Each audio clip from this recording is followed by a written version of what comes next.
What's up, everybody? This is Rich with Lifetime Shred, and today I just wanted to talk about wakeboard gear a little bit, specifically wakeboard bindings. So there's a bunch of different kinds of bindings that exist out there, and the purpose of this video is just kind of break down what those bindings are used for, because if you're just getting into the sport, it might be a little confusing, so I thought this video might be helpful. So let's get into it. I wanted to go back into history a little bit. I originally started wakeboarding in the late 90s. I think it was like 98 or 99 I got into it originally. And when I got in it, this is what bindings look like. So they were open toe, your toes stuck out the front, and the bindings were made with overlapping material to hold you down. And to get in these bindings was a big pain in the butt. You'd have to pull open the top. Sometimes those things could tear, but then you'd have to jam your foot in. And often back in the day, we would use different types of lubricants to get in there, whether it was like shaving foam or soap, or there were some companies that made some more maybe eco-friendly things. But you would get into the water, and then hopefully that stuff would wash out, and then you would do your set. And while there was nothing wrong with these bindings, there was a lot of opportunity to improve on those designs. And as we move forward into current wakeboard history, we actually found that maybe one design isn't good for everything, and that's why you see different types of wakeboard bindings out there. And today I'm going to cover the 5 different kinds of bindings that you could buy today. What you're going to see are bindings like the Liquid Force Index binding that kind of carry on some of the same technology here. So they're open toe, your toes stick out the front.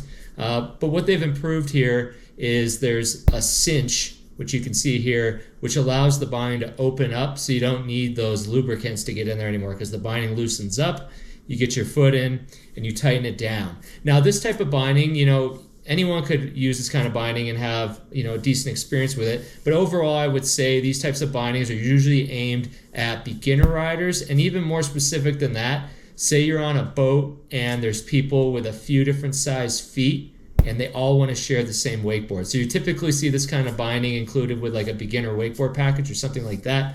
And specifically with the Liquid Force one, this is one of the solid options up there for that beginner intermediate binding for people with multiple size feet. There's still some sizing involved. So you got 5 to 8, 8 to 12, and 12 to 15. So these are men's sizes. But yeah, this kind of binding, totally great kind of binding to get started with the sport, but it's not going to give you the custom fit of some of the other options. I would say a little tip with these bindings: when you're very first getting started, you can actually leave that cinch a little bit loose, because probably the worst kind of fall you're going to take when you get started is catching an edge.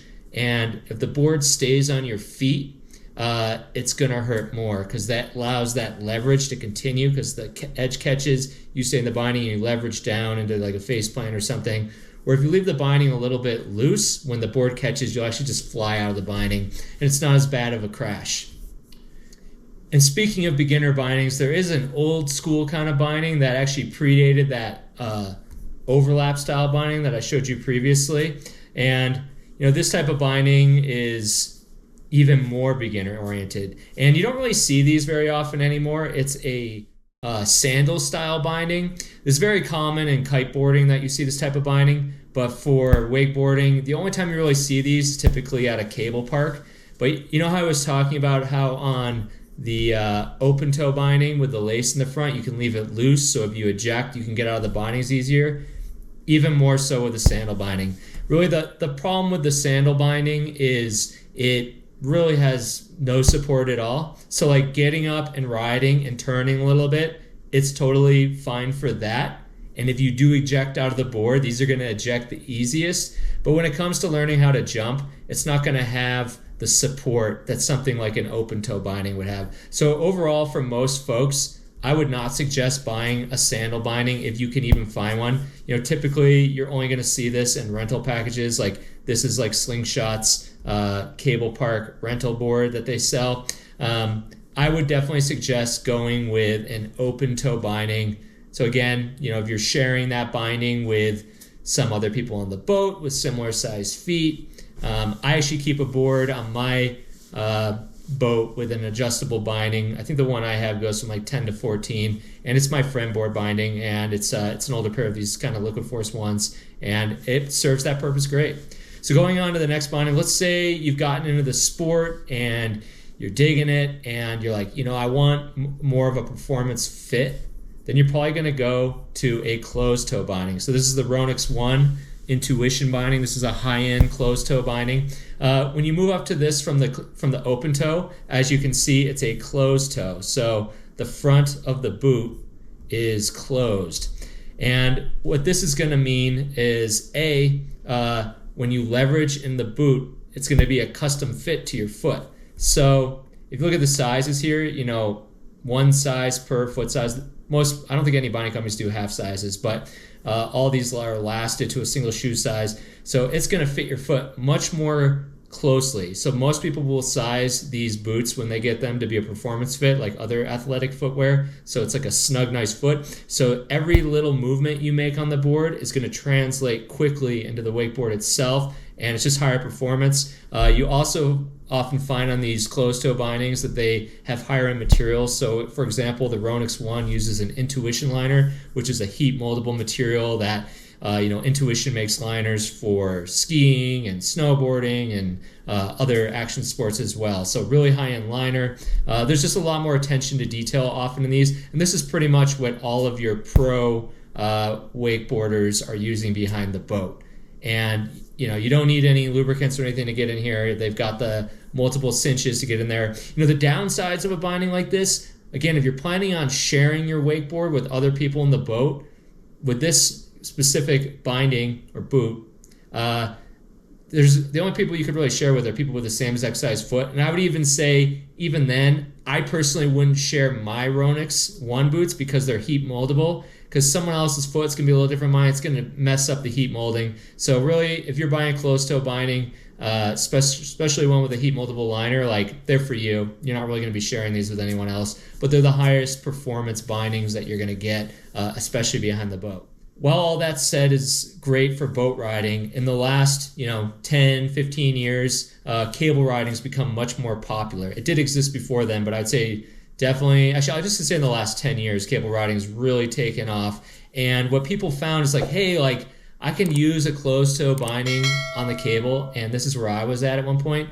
But I fall, I pull my foot out of the binding, I'll take the board off, I swim to shore, and I start walking back, and I'm walking through thistles and mud and rocks, I'm burning my feet, or maybe I'm even going through muck where there's creatures and everything, and people were like, with that, companies started making bindings like this. So this is a removable liner binding, and this is specifically made for cable. You could ride these on the boat, there's no problem with that, but a lot of the advantages they offer would actually be disadvantages on the boat, I would say, and I'll get into that in a sec. So specifically, this is the new Slingshot Zupac binding, and this binding, it's basically just another colorway of the Space Mobs, which is the bindings that I ride on the cable. So how it works is you have an outer shell, which gives structure to the boot, and then you have an inner liner, which is basically like a boot of its own. So this is a foam boot, and it's got a sole on it, and it's a two-piece thing. So if you're on the cable, you crash, you actually don't take off the liner, you only remove the board and the shell, and then you swim to shore with the liner on, and then you have a full-on boot. You're not going to be worrying about stepping on hot surfaces, sharp objects, mud, or whatever. You're just going to walk back, and it's awesome.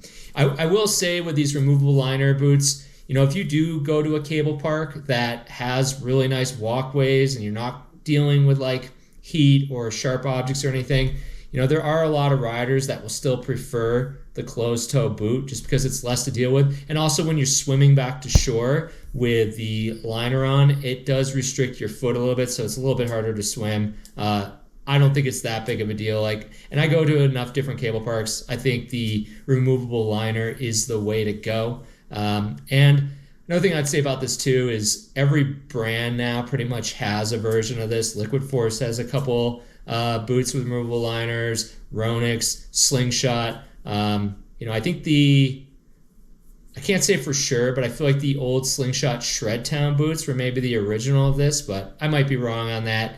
But kudos to Slingshot if that is the case.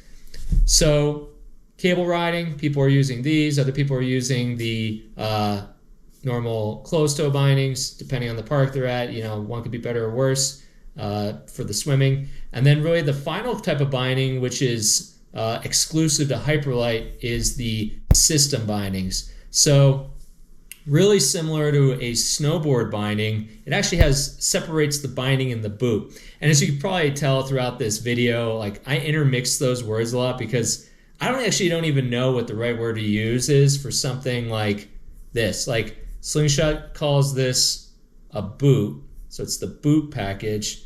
But then, let's see, I guess maybe boot is the right term, and I shouldn't be using the word binding at all. But anyway, with the Hyperlite Systems setup, there truly is a binding and a boot, just like a snowboard. And they have some unique bindings too. They do a pro binding, which has an actual high back, and then they do a low back. So really the difference between these two is the low back, just a little bit less support, but you can tweak stuff a little easier. The pro is going to be more supportive. And then they have a bunch of different boots that you can buy with it, ranging from, JB O'Neill's Free Press boot, which is a little bit stiffer, to Trevor Marr's Gooey boot, softer. And this is really trying to solve a lot of the same problems that the removable liner is, but it's patented by Hyperlite. I will say I rode Systems for a few years before I got my Space Mod boots, and the big difference I will call out is it does feel different. You have the pressure of the straps, which is, I would say, a tighter, more pinpointed pressure pushing down on your foot, similar to a snowboard, compared to something like the removable liner. Like it's a little more dispersed. I find the removable liner to feel more like a closed toe binding when riding. Like it feels more like the whole binding boot structure is one thing, where the system, it feels like a binding and a boot with like, not pressure points, but like tight points. So if you really like that crank down feeling of a snowboard binding in the winter, you might want to consider the low back or the System Pro binding with the boots. But if you like that more traditional wakeboard binding feel and you want that walkable liner, that might be the direction you want to go there. So, one other thing I would mention about the system binding, and this could be a disadvantage to the removable liner as well, there is a lot of parts on the system binding. You've got, just like a snowboard binding, you've got ladders and ratchets and straps. So part of the reason I moved away from the system binding is I had experiences when I was traveling and like a part popped off because I'd forgotten to tighten one of the screws down. I always carried extra parts because I did find with the system binding that sometimes you might lose pieces. Anyway, to sum it up, there's 5 kinds of bindings out there. They all serve different purposes. You've got your open toe binding, really great binding for beginner intermediates, looking for something that they might be able to share with other people with similar sized feet, or maybe something that they can keep a little bit extra loose so when you catch an edge, you get ejected instead of slammed. You've got the high performance closed toe bindings. This is going to be your go-to performance binding for behind the boat. And then you've got the 2 options for cable, and the walkable liner is going to be your more common one. Every brand kind of does their own version of this. And then you also have the system binding from Hyperlite specifically if you're looking for more of that snowboard feel. So I hope that guide was useful. If you have any questions about bindings or trying to explore what's right for what you're trying to do, leave a comment below. I've ridden all of these. I've even rode the sandal bindings. I never owned a pair, but a friend had a pair back in the day. Anyway, this is Rich with Lifetime Shred. Hope you're enjoying spring and getting out and riding soon. Bye.